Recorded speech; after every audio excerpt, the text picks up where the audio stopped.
Hi, I'm Tim. Welcome to our channel, and thanks for logging on. If you enjoy these videos, do me a favor and subscribe to our YouTube channel right here at Watchbox Reviews. I would really appreciate it, and I promise to update daily. If you love this watch, you can see it, and you can purchase it on our website, thewatchbox.com. In 2014, FP Journe released the Elegante ladies' watches. A lot of guys said, make that a little larger, remove the rubber inserts and the diamonds, and I would be into it. Wish fulfilled. In 2016, the Elegante 48, which you see right here, debuted, but there was one more turn.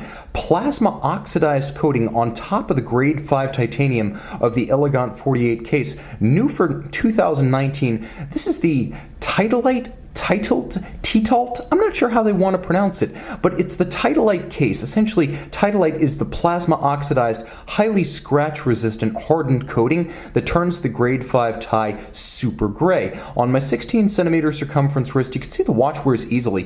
The 48 in the name refers to the lug-to-lug measurement. It's 48 lug-to-lug, but you can see that the camber of the case and the curve of the lugs means it wears a lot more compact than that. It's thin too, only 7.7 millimeters thick, and if you measure it from 9 to 3 without the crown, it's 39 millimeters across the wrist, so it's kind of broad. The lug spacing is 18 millimeters, and on the wrist, which is 16 centimeters in circumference, the watch in titanium and rubber is almost feather light. It is a very easy, if you want to call it, neo-tortue case shape to wear, and it is a little bit of a nod to the Cartier Tortue series, for which FP Journe once designed movements during the CP era of Cartier watches.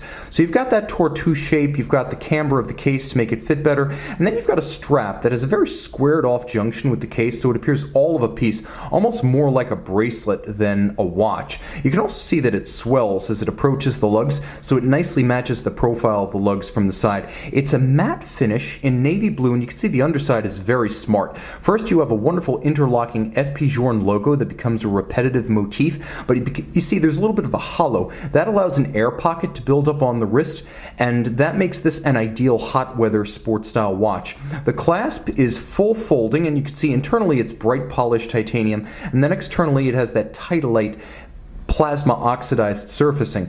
The clasp is quite secure, and you close it, it shuts with an authoritative snap. And I should mention that this watch, with a titanium case, a screw down crown, and a rubber strap, seems like something you would want to take swimming, but with a 30-meter water resistance, you might hesitate. Well, I checked with FP Journe, and this was before the Titalyt episode, so I still don't know how it's pronounced, but I do know that this watch is rated at 30, tested to 50, and fully endorsed for surface swimming and water sports. So this is one for the pool and the beach. Rest assured. You can see the Holt style screws, the Holt head screws used to fix the bezel on. Those are signatures of FP Journe. You can see they repeat on the case back. The shape of the case has a nice conformity of bezel to case flank. There's a little bit of a bevel on the side of the bezel, and then we get into the dial, which features FP Journe's traditional dial side bolts fixing the components of the dial together. What you won't notice at first glance is that the dial itself, the center dial, is a solid disc of superluminova. So the features of the dial are actually visible as negatives. When you show this watch at night, it is retina scorching. We'll have a lume shot, wait up.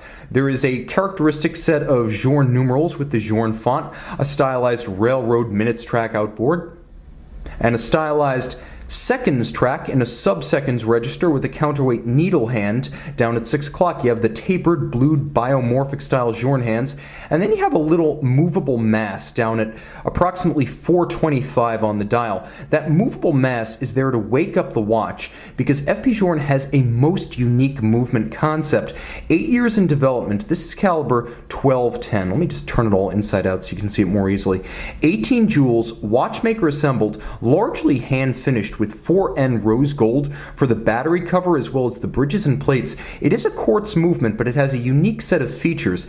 It can put itself to sleep. After 35 minutes, it simply goes to sleep and stops stepping the stepper motors and stops moving the hands. A microprocessor remembers the time, so when you move the watch and this little eccentric mass wakes up the watch, it activates an electronic signal. The hands jump back to the correct time, and they will move in the shortest direction, whether it's clockwise or counterclockwise, to reach the current time. In normal use, you'll find the watch gets 8 to 10 years of battery life. If you were to just leave it on a shelf, its theoretical maximum is 18 years of battery life, which is absolutely extraordinary. And of course, you actually get a case back for a quartz movement, and the quartz movement is worthy of the display case back. Unconventional, especially with that little heart adjacent to the crown, but a wonderful set of visual embellishments. The watch does feature a stop seconds function, so you can very precisely center the seconds hand and synchronize the watch to a reference time. This watch is all kinds of different. For Journe, for the luxury watch space among men's watches, this is just a one-of-one class of luxury timepiece. Enjoy that relative rarity, as they only make about 1,500 of these, men's and women's, every year. See it and make it yours on the Watchbox. FP Journe Elegante 48, a UFO loom shot.